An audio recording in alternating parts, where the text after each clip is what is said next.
140 सीटों के लिए भी तरसा देगी। ये जो गुस्सा बढ़ता चला जा रहा है पहले चरण से,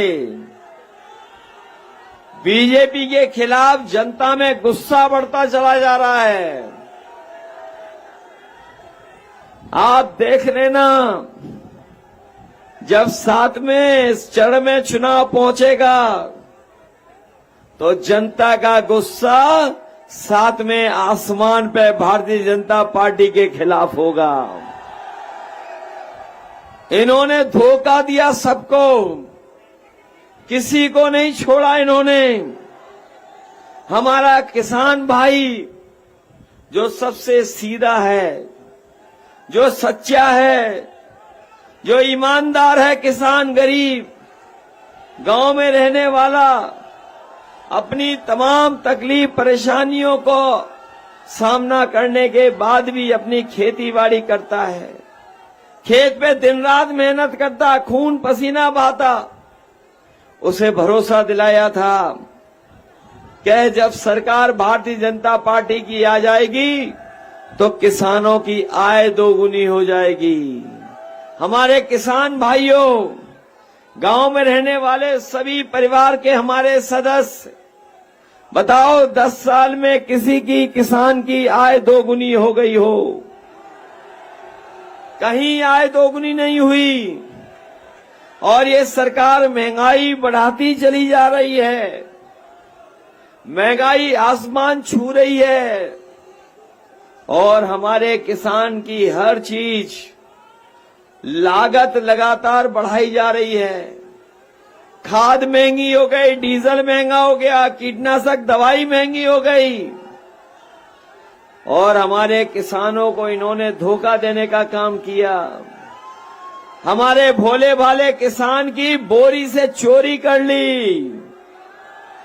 हमारे सीधे सादा किसान, गांव में रहने वाले लोग, जब इन्होंने खाद की बोरी दी तो उसमें से चोरी कर ली। पहले 5 किलो, फिर 5 किलो, तो बताओ बोरी कितने किलो की रह गई? 10 किलो चोरी कर दी इन्होंने। न केवल 10 किलो चोरी की, हमारा किसान जानता होगा, इन बीजेपी वालों ने डीएपी तभी दी जब किसान को इन्होंने नैनो यूरिया खरीदवा दी। नैनो यूरिया खरीदवाई और कहा कि पैदावार बढ़ जाएगी। किसान ने अपनी खेतीबाड़ी में नैनो यूरिया डाली। बताओ पैदावार बढ़ गई क्या नैनो यूरिया से? कोई लाभ पहुंच गया नैनो यूरिया से? इस जिले में तो एग्रीकल्चर यूनिवर्सिटी भी है, इसी क्षेत्र में यहीं पर है। हमारे किसान भाइयों, कभी जाना जो साइंटिस्ट बैठते होंगे एग्रीकल्चर यूनिवर्सिटी में, उनसे पूछिएगा कि बताइए डीएपी हमें तभी दी जब नैनो यूरिया हमसे खरीदवा ली, और जो नैनो यूरिया हम लोगों ने खेतों में डाली है, क्या इससे कभी पैदावार बढ़ेगी? और सुनने में तो ये आया है जैसे बड़े बड़े उद्योगपति भारत का पैसा लेके भाग गए, वैसे ही नैनो यूरिया वाला भी भारत छोड़ करके भाग गया। ये बात आपको समझ में आ रही है? उद्योगपति तो गए, लेकिन हमारे किसानों को नैनो यूरिया खरीदवा दी, वो भी विदेश भारत छोड़ करके चले गए। जहां किसान परेशान हो गया, वहीं नौजवानों का भविष्य भी अंधकार में डाल दिया। इनकी हर परीक्षा लीक हो गई, पेपर परीक्षा रद्द हुई, कोई परीक्षा ये नहीं सरकार नहीं करा पाई, सब परीक्षाओं के पेपर रद्द हो गए। हाल में जो अभी पुलिस की नौकरी हुई थी, जिसमें 2 दिन इन्होंने परीक्षाएं लिखवाई, ये हमारे नौजवान जानते होंगे, तैयारी करके गए, कोचिंग करके गए, उधार पैसा लेकर के गए और अपनी परीक्षा दे करके आए। परीक्षा हो गई, जब वो घर लौट करके आए तो पता लगा पेपर लीक हो गया और मजबूरी में सरकार को पेपर रद्द करना पड़ा। सब परीक्षाएं रद्द हो गईं। ये नौजवान साथियों, ये पेपर लीक नहीं हुए हैं, सरकार ने जानबूझ करके पेपर लीक कराए हैं जिससे आपको नौकरी न देनी पड़ जाए। सोचिए, जो लोग बुलडोजर से डराते थे, आखिरकार जिन्होंने पेपर लीक किया उनके लिए कोई बुलडोजर नहीं है। पेपर लीक हुए सब। और जो फौज की नौकरी थी अग्निवीर वाली, यहां फैजाबाद का नौजवान अपनी सड़कों पे दौड़ करके तैयारी करता था फौज की। अपना जहां मैदान मिल जाता था वहां मेहनत करके तैयारी करता था और अपना सोचता था कि भाग्य बना लेंगे, फौज में वर्दी पहनने को मिल जाएगी। लेकिन इन्होंने जो नौकरी दी है आधी अधूरी, हम अपने नौजवानों से कह के जा रहे हैं कि आने वाले समय में जब सरकार बनेगी इंडिया गठबंधन की, तो अग्निवीर व्यवस्था हमेशा हमेशा के लिए खत्म हो जाएगी। आपको पक्की नौकरी मिलेगी, पक्की वर्दी पहनने को मिलेगी। और केवल ये अग्निवीर व्यवस्था नहीं लागू किए हैं, हम अपने खाकी वर्दी पहनने वाले भाइयों को देखते हैं और मुझे याद आता है कि अगर भारतीय जनता पार्टी की दोबारा सरकार आ गई तो इनकी भी नौकरी 3 साल की कर देंगे। इसलिए मैं कहता हूं ये लोग भी सावधान हो जाएं। ये प्रेस के लोग सवाल करते हैं कैसे संभव है, मैं उन्हें याद दिलाता हूं, क्या आप जानते थे कि हवाई जहाज और हवाई अड्डे बिक जाएंगे? क्या आपको जानकारी थी कि पानी जहाज और पानी का बंदरगाह बेच देंगे? इकलौती बैंक थी इलाहाबाद, वो बेच दी। सरकारी नौकरियां आउटसोर्स और संविदा पे कर दी और आईएएस बनाने का नया तरीका ढूंढ लिया। सीधे सीधे लेटरल एंट्री करा दे रहे हैं। क्या आपको पता था कि बीजेपी के लोगों ने एक रात में ही नोट बंद कर दिए? जब ये नोटबंदी कर सकते हैं, अग्निवीर व्यवस्था लागू कर सकते हैं, तो आने वाले समय में इनकी सरकार आ गई तो खाकी वर्दी पहनने वालों की भी नौकरी 3 साल की कर देंगे। इसलिए सावधान हो के नहीं हो, आपको सावधान रहना पड़ेगा। ये जहां हमारी और आपकी जान के पीछे पड़े हैं, वैक्सीन लगवा दी इन्होंने कि नहीं लगवा दी? हमें आपको जान के लिए खतरा पैदा हो गई वैक्सीन। और सुनने में आ रहा है कि वैक्सीन वाले कह रहे हैं अब कि हम वैक्सीन वापस ले लेंगे। हमें कोई समझा दे कि जो वैक्सीन शरीर में चली गई है वो वापस कैसे ली जाएगी, ये बता दे कोई। क्या कोई तरीका है इनके पास? बताओ, आपने पढ़ लिया, जान लिया कि जिन्होंने वैक्सीन लगवाई उनके दिल को खतरा पैदा हो सकता है, बीमारियां हो सकती हैं, और इन्होंने वैक्सीन की कंपनी को भी नहीं छोड़ा, उससे भी चंदा वसूल लिया। चंदा वसूला कि नहीं वसूला? और देश की जितने बड़े बड़े उद्योगपति थे उनसे भी चंदा वसूल लिया। जब से जनता को जानकारी हो गई इलेक्टोरल बॉन्ड की, तब से बीजेपी का बैंड बज गया है। वो बता नहीं पा रहे कि इलेक्टोरल बॉन्ड में पैसा कहां से आया है। देश में सबसे ज्यादा पैसा इन्होंने वसूला, कोई कंपनी नहीं छोड़ी, और उसी का परिणाम है कि आज हमें और आपको महंगाई का सामना करना पड़ रहा है। ये जो बीजेपी का भ्रष्टाचार है और इलेक्टोरल बॉन्ड के नाम पर जो वसूली की है, उसकी वजह से भ्रष्टाचार तो बढ़ा ही बढ़ा है, लेकिन महंगाई भी बढ़ गई है। पिछले 10 साल में जहां किसानों ने 1 लाख आत्महत्या की, वहीं हजारों शहीद हुए, लेकिन किसानों की इन्होंने सुनवाई नहीं की। अभी तक तो हम सोच रहे थे कि 16 लाख करोड़ किसानों का माफ किया है, वो उद्योगपतियों का पैसा माफ किया, किसानों का माफ नहीं किया। अब सुनने में आ रहा है कि 10 साल में जो नया हिसाब किताब आया है, उसमें बड़े बड़े संपन्न लोगों का, उद्योगपतियों का, कारोबारियों का इन्होंने 25 लाख करोड़ रुपया माफ कर दिया। उद्योगपतियों का 25 लाख करोड़ रुपया माफ कर दिया, लेकिन हमारे किसानों का लाखों रुपया जो कर्ज का है वो माफ नहीं किया। हम अपने किसान भाइयों को कह के जा रहे हैं, इंडिया गठबंधन ने तय कर लिया है कि 4 जून के बाद जब सरकार बनेगी तो किसानों का पूरा कर्ज माफ होगा। न केवल कर्ज माफ किया जाएगा, बल्कि अपने किसानों को उनकी फसल के लिए कानूनी अधिकार दिला करके लाभकारी मूल्य भी फसलों का दिया जाएगा। महंगाई इन्होंने बढ़ा दी। हमारी माताएं बहनें सबसे ज्यादा महंगाई से परेशान हैं।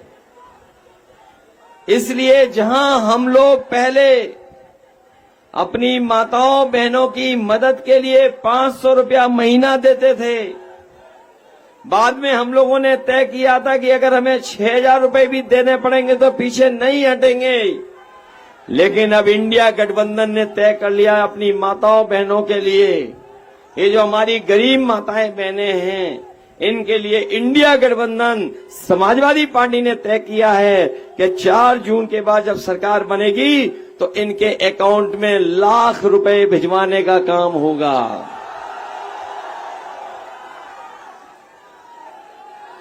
ये सुविधाएं देने जा रहे हैं। जब कांग्रेस पार्टी के नेता ने कहा कि हम लोग माताओं बहनों के अकाउंट में पैसा खटाखट पहुंचा देंगे,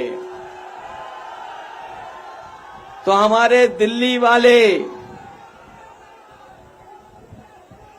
वाले जो बड़े नेता हैं,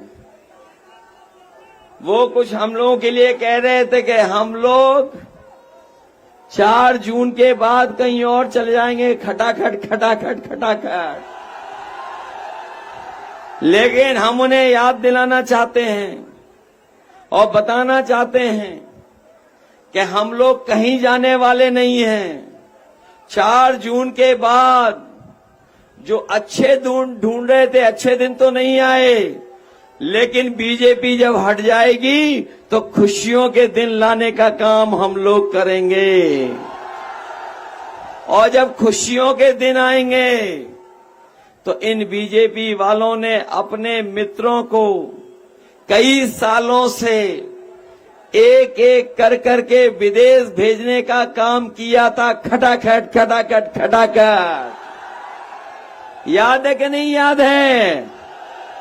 एक एक कर करके उद्योगपतियों को विदेश भेजा, खटाखट।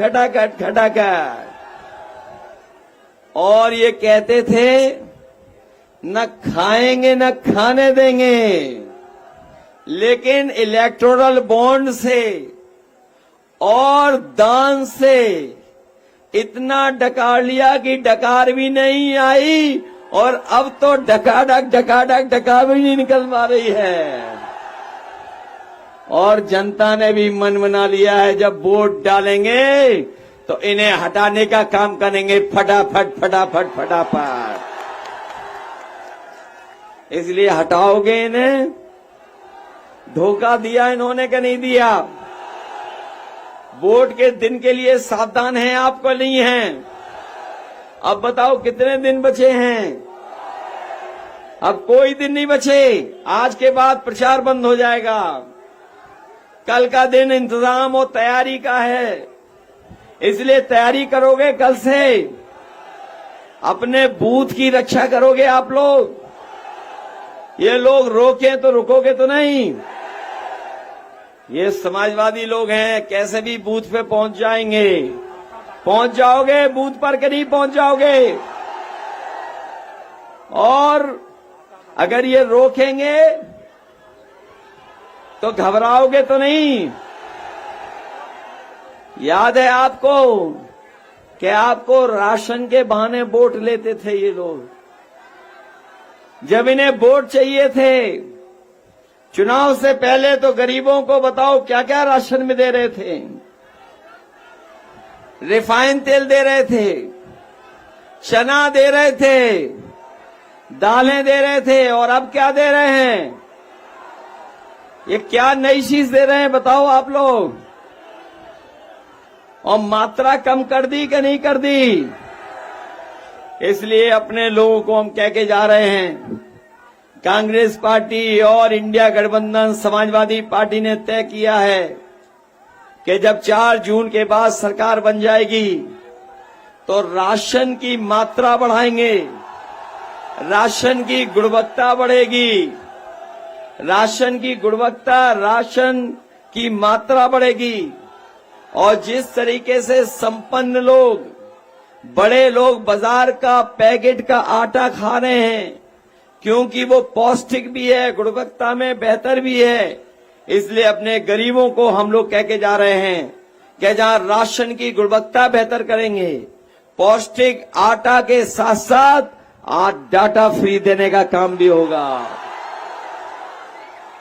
पौष्टिक आटा हमारे स्वास्थ्य के लिए और डाटा हमें अपना काम आगे बढ़ाने के लिए, क्योंकि आज का नौजवान, आज के लोग जो चीज को समझते हैं वो जानते हैं कि अगर वो ऑनलाइन पढ़ना चाहेंगे तो पढ़ाई कर सकेंगे, फॉर्म भरना चाहेंगे तो फॉर्म भर सकेंगे, नौकरी ढूंढना चाहेंगे तो नौकरी ढूंढ लेंगे, सम्मान का रोजगार ढूंढना चाहेंगे तो सम्मान का रोजगार भी ढूंढ लेंगे। और इसीलिए इंडिया गठबंधन समाजवादी पार्टी ने तय किया है कि अपने गरीब लोगों को पैकेट का आटा जो पौष्टिक होगा उसके साथ साथ डाटा भी फ्री देने का काम करेंगे। आपको याद होगा समाजवादियों ने इतना बड़ा लैपटॉप दिया था आपको, उसकी नकल कर ली। बताओ वह स्मार्टफोन कितना बड़ा दे रहे हैं, इतना छोटा कर दिया कि नहीं कर दिया? और इतना रद्दी दिया है कि उंगली घिसते रहो चलता ही नहीं है। बताओ इतना खराब दिया कि नहीं दिया? और इन्होंने हमारी दी हुई एम्बुलेंस भी खराब कर दी। याद है कि नहीं याद है? ये जो पुलिस को हम लोगों ने सही समय पर पहुंच जाए, मदद करें, उसके लिए 100 नंबर दिया था, इस सरकार ने 112 कर दिया। और जब से 100 से 112 हुआ है, पुलिस के लोगों ने भी अपना रेट बढ़ा दिया। और सुनने में आता है कि अगर पुलिस को आपने फोन करके बुलाया तो दोनों पक्षों से पैसा वसूल ले रहे हैं। बताओ ये हो गया कि नहीं हो गया? ये किया है अपने उत्तर प्रदेश के जो उल्टा पुल्टा मुख्यमंत्री उन्होंने। बताओ वो उल्टा पुल्टा काम करते हैं कि नहीं करते हैं? आपके घरों पे मीटर लगा करके बिजली का बिल वसूल लें कि नहीं वसूल लें? और अगर बिजली का बिल नहीं दे पा रहे तो एफआईआर हो रही है कि नहीं हो रही है? आपकी मोटरसाइकिल बताओ कितने रुपए की थी 10 साल पहले? कितने रुपए की आती थी मोटरसाइकिल? और आज मोटरसाइकिल कितने रुपए की आ रही है? बताओ दुगनी कीमत की कर दी कि नहीं कर दी? हमारे गरीबों की साइकिल कितने की आती थी और आज कितने की आ रही है? ये बुखार की जो दवा होती थी सस्ती, बताओ आज कितनी महंगी हो गई। और कई दवाइयों का पत्ता भी छोटा हो गया। पेट दर्द की दवाई भी महंगी हो गई कि नहीं हो गई? और हमारे सभी पढ़े लिखे नौजवानों को बेरोजगार बना दिया। इसलिए नौजवान साथियों, ये 30 लाख नौकरियां खाली पड़ी हैं। अपने नौजवानों को आरक्षण के साथ साथ उन नौकरियों में भर्ती करने का काम करेंगे।